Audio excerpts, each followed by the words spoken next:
School system. अस्सलाम वालेकुम dear students. हमने लास्ट टाइम 3.6 कंप्लीट की थी।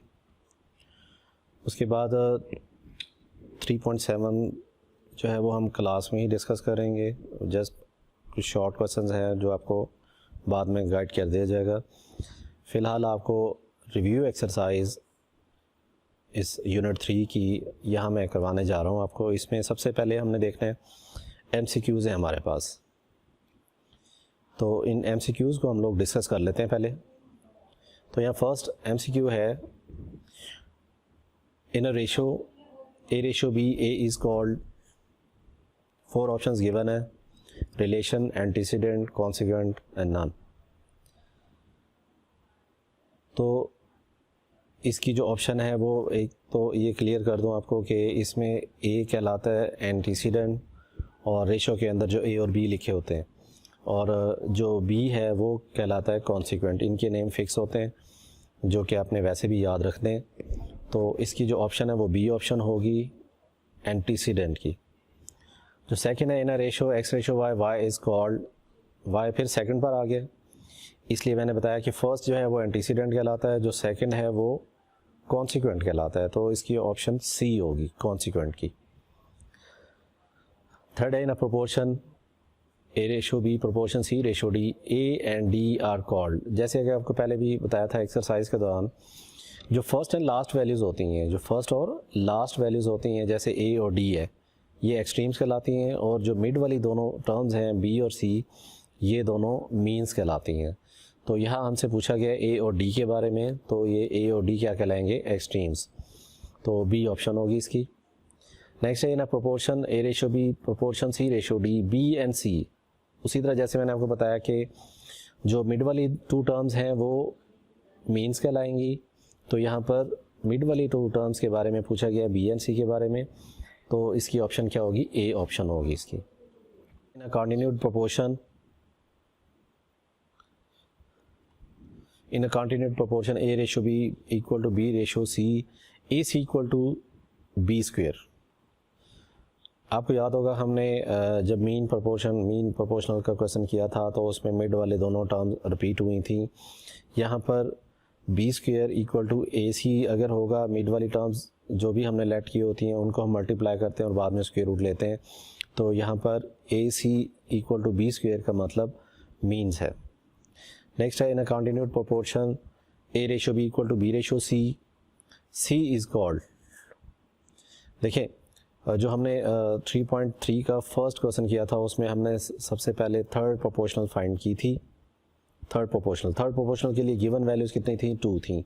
हम सेकंड वैल्यू को रिपीट करते थे और जो लेट किया था हम उसको लास्ट पर लिखते थे। तो यहाँ पर A ratio B equal to B ratio C लिखा हुआ है, सेकंड टर्म रिपीट है और लास्ट वाली वैल्यू पूछी गई है C, तो ये क्या होगी, थर्ड प्रोपोर्शन होगी। नेक्स्ट है, find X in a proportion 4 ratio X proportion 5 ratio 15। तो इसमें हमने X फाइंड करना है। X फाइंड करने के लिए आप लोगों ने क्या करना है, इसको फ्रैक्शन में लिखना है, 4/x equal to 5/15। Cross multiply करने के बाद आपने इसकी X की वैल्यू फाइंड करनी है। लास्ट में 4 से डिवाइड होगा तो इसकी वैल्यू आएगी 12, D ऑप्शन होगी इसकी। नेक्स्ट है, U is proportional to V square. आपको पता है इसकी इक्वेशन कैसे बनती है, जैसे ही प्रोपोर्शनैलिटी साइन ख़त्म होता है उसकी जगह इक्वालिटी आ जाती है और एक कांस्टेंट इन्वॉल्व हो जाता है K। तो यहाँ पर जो ऑप्शन बनेगी U equal to KV square, B option होगी। Third proportional of X square and Y square is. Third proportional के लिए आपने क्या करना है, इस पर मेथड अप्लाई करना है, X square ratio Y square, और आपको पता है कि थर्ड के लिए सेकंड टर्म रिपीट होती है, Y स्क्वेयर पहले X square ratio Y square then proportion again Y square, और जो लेट हमने किया होगा सपोज A या कुछ भी हम M लेट करते हैं तो उसको हम लास्ट पर लिखेंगे। तो इसकी वैल्यू जो बनेगी वो बनेगी इसको सॉल्व करने पर Y4/X स्क्वेयर, C ऑप्शन होगी इसकी। नेक्स्ट है, the fourth proportional in this.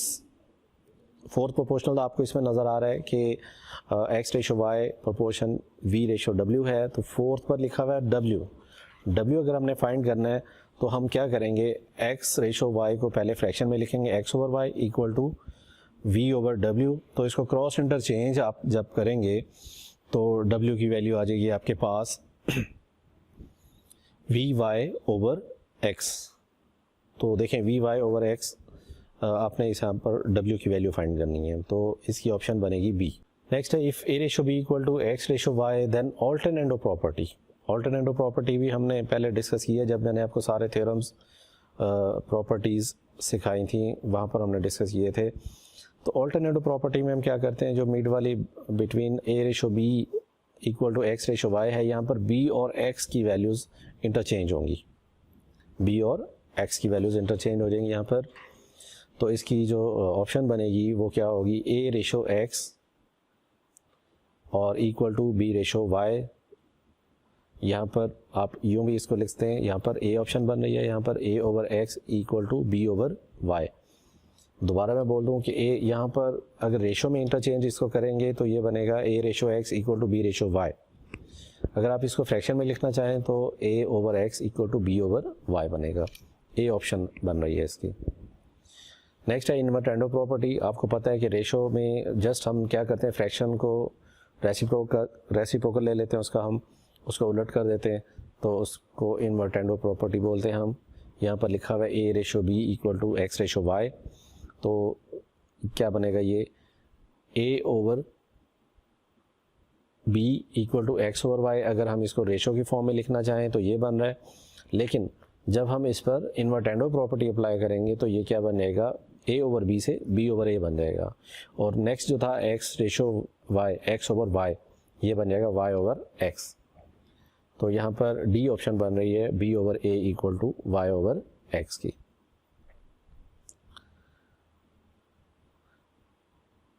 Next है जी if a over b equal to c over d then componendo of property is. मैंने आपको बताया था कि यहाँ पर कंपोनेंट दो प्रॉपर्टीज़ थी ऐसी जिनमें एडिशन और सब्ट्रैक्शन होती है। कंपोनेंटों में एडिशन के साथ हम वैल्यूज़ लेते हैं और डिवाइड एंडो में हम माइनस के साथ वैल्यूज़ लेते हैं यहाँ पर।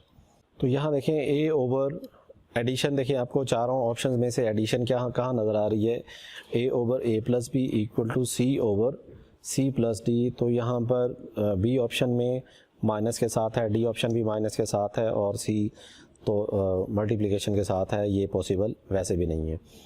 तो एडिशन की तरफ हम जाते होते हैं। कंपोनेंटों के लिए एडिशन आएगी यहाँ पर a over a plus B equal to c over c plus D.